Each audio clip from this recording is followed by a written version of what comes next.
বলেন সাইদ ইবনে আবি ওয়াক্কাস। বলেন সাইদ ইবনে আবি ওয়াক্কাস রাদিয়াল্লাহু তাআলা আনহু থেকে বর্ণিত, তিনি বলেন একবার আমরা রাসূল পাক সাল্লাল্লাহু আলাইহি সাল্লামের সাথে চলতে চলতে মসজিদে প্রবেশ করলাম, 2 রাকাত নামাজ পড়লাম, অনেকক্ষণ দোয়া করলাম। দোয়ার পর দয়ার নবী বলেন আমি পালনকর্তার কাছে 3টা বিষয় প্রার্থনা করেছি। কয়টা বিষয় প্রার্থনা করছে? 3টা বিষয় প্রার্থনা করেছেন। 1 নম্বরে আমার উম্মতকে যেন পানিতে ডুবাইয়া ধ্বংস করে দেওয়া না হয়। আল্লাহ কয় মঞ্জুর, এটা কবুল হয়েছে। নূহ আলাইহিস সালামের প্লাবন হয়েছে কেন? তারা বেঈমানি করেছে, আল্লাহর ইবাদত বন্দেগী করতো না, নবীদেরকে মারছে, নূহ আলাইহিস সালামকে পিটাইছে। নূহ মানে ক্রন্দনকারী। নূহ আলাইহিস সালাম রাতে বুঝাইছে, দিনে বুঝাইছে, বুঝাবার পর রাত্রিবেলা তিনি আল্লাহর দরবারে কাঁদছে, রব্বুল আলামিন আমার কওম তো আমার কথা শুনলো না, আল্লাহ তুমি গজব নাজিল করে দাও। আল্লাহ রব্বুল আলামিন বললেন নূহ তাই হবে, তবে তুমি একটা নৌকা বানাও। এই যে পানি দিয়া সমূলে শেষ করে দিয়েছেন। দয়া নবী বলেন আল্লাহ গো, আমার উম্মত যখন গুনাহ করবে আমার উম্মতগুলোকে তুমি পানিতে ডুবাইয়া শেষ করে দিও না। আল্লাহ কয় এটা তোমার মঞ্জুর করলাম। 1। 2 নম্বরে আমার উম্মতকে দুর্ভিক্ষ ক্ষুধা দিয়া ধ্বংস করিও না, না খাওয়াইয়া মারিও না। আল্লাহ কয় এটা মঞ্জুর। না খাওয়াই আমাদেরকে মারবে না, কারণ আল্লাহ তাআলা তো গ্যারান্টি দিচ্ছেন ওয়ামা মিন দাব্বাতিন ফিল আরদি ইল্লা আলাল্লাহি রিজকুহা। পৃথিবীতে যত বিচরণশীল প্রাণী আছে সমস্ত বিচরণশীল প্রাণীর খাদ্য আল্লাহ তাআলা সৃষ্টির আগেই মজুদ করেছেন, তার জায়গায় পৌঁছে যায়। আমি কোথায় খাবো এটা আল্লাহ তাআলা নির্দিষ্ট করে রেখেছেন। কতটুকু খাবো, কয় কেজি চাউল খাবো, কয় কেজি পানি খাবো, কোথায় খাবো, সব আল্লাহর বাজেটে আছে। এই জন্য বলেন দুসিজ আদমিরা কাশাত জোরে জোর একে আবেদানা দিগার খাকে গোর। 2টো জিনিস মানুষের সবচাইতে নিকটে, একটা হলো দানা পানি আর একটা হলো কবর। জাগতিকে আমি যাব না, 2টা দোয়া কবুল হয়েছে। কোন 2টা? একটা হলো আমার উম্মতেরা গুনাহ করলে সমূলে শেষ করে দিও না, আল্লাহ কয় মঞ্জুর। দ্বিতীয় হলো আমার উম্মতকে পানিতে ডুবাইয়া মারবা না, আল্লাহ কয় এটাও মঞ্জুর। ওই 1 নম্বর। 2 নম্বর হলো আমার উম্মতকে দুর্ভিক্ষ ক্ষুধা দিয়া মাইরো না, আল্লাহ কয় এটা মঞ্জুর। তৃতীয়টা কবুল হবে না।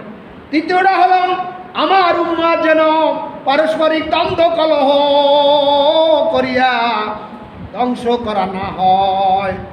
দ্বন্দ্ব কলহ করিয়া একে অপরে ধ্বংস হবে, এটা তুমি কবুল করো, যেন ধ্বংস না হয়। আল্লাহ কয় এইটা এই জাতীয় দোয়া আপনি করবেন না, এটা আমি কবুল করি নাই। আল্লাহ তাআলা এই দোয়াটা কবুল করেন নাই।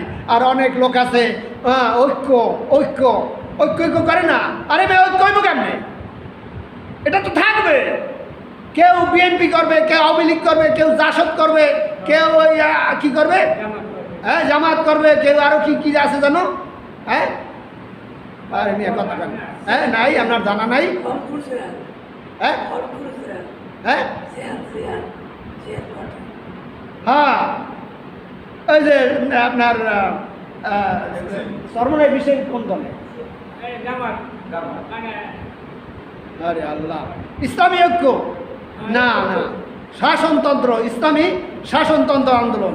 এভাবে আটশি ফুরফুরা সারসিনা চৈতিয়া কত দরবার, এই লোহাভাঙ্গা আডুভাঙ্গা বটতলা কত দল, এই যে এত দল, এই দলগুলো আল্লাহ তুমি এক করিয়ে দাও। আল্লাহ কাইটা এই দোয়া আপনি করবেন না, এক করিয়ে দাও, এই এক হওয়া যাবে না। এটা আল্লাহ তাআলার পক্ষ থেকে নির্দেশ।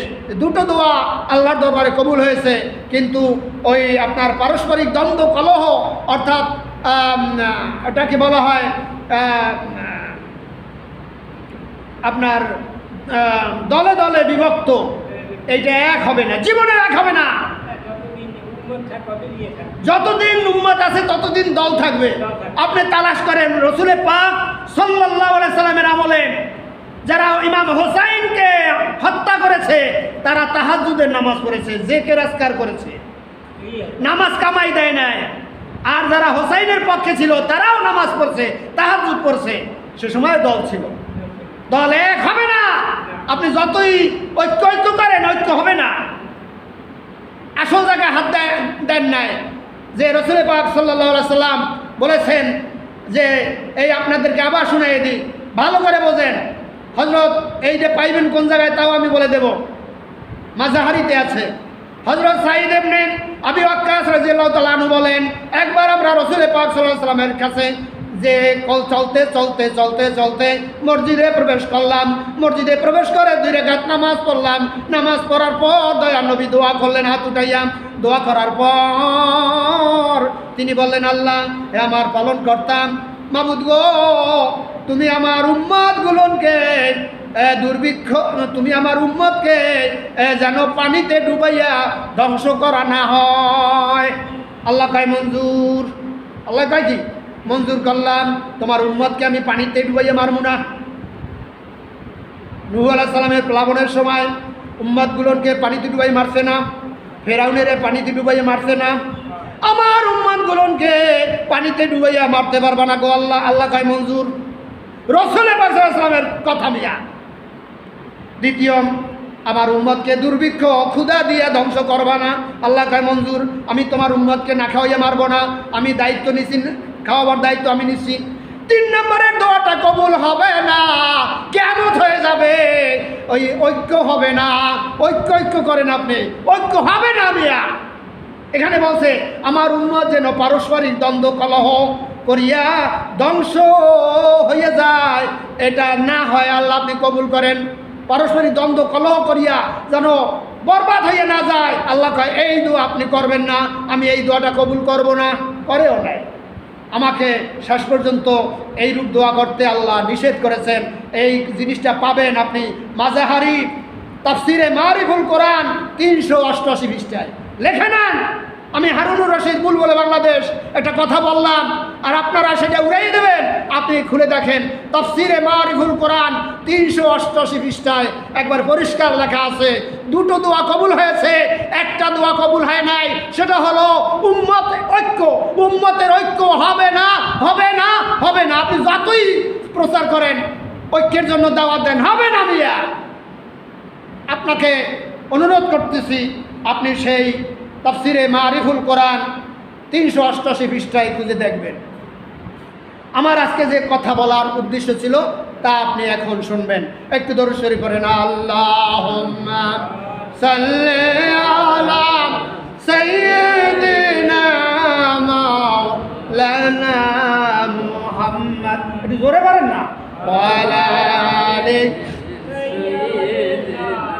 মাওলানা মুহাম্মদ। আমার তাওয়াক্কুল করতে হবে আল্লাহর উপরে। বলেছিলাম 4 শ্রেণীর প্রাণী মাল জমা করে খাইয়ে যাইতে পারে না, মনে আছে? 1 নম্বরে কি গন্ধে? মানুষ। 2 নম্বরে পিপিলিকা, 3 নম্বরে ইঁদুর, 4 নম্বরে কাক। কাক বাসে হয়েছে, তারা খাইয়ে যাইতে পারে না। এই জন্য আজকে তওবা করেন, যা জমা করছেন আল্লাহর রাস্তায় খরচ করিয়ে যান, আলেম ওলামাদের পিছনে খরচ করেন, এই মাদ্রাসা মসজিদে খরচ করেন, নেকের কাজে খরচ করেন, একটা শাখো করিয়ে দেন, মানুষের পানি খাইতে পারে ব্যবস্থা করিয়ে দেন। এভাবে করে আপনার দিনের কাজ করেন, ছেলে মেয়েদের গায়ে মানুষ করিয়ে যান। কথা বলছেন? টাকা জমা করিয়ে যাইয়েন না, খাইয়ে যাইতে পারবেন না। মানুষ ওই 1 নম্বরে পড়ছে মানুষ। তাওয়াক্কুল করতে হবে আল্লাহর উপরে। একটা হাসার কথা আপনাদেরকে বলবো, হাসির ভিতরে কিন্তু খোরাক। সেটা হলো হযরত মালিক দিনার, একজন জবরদস্ত আল্লাহর ওলি। মালিক দিনার, হযরত মালিক দিনার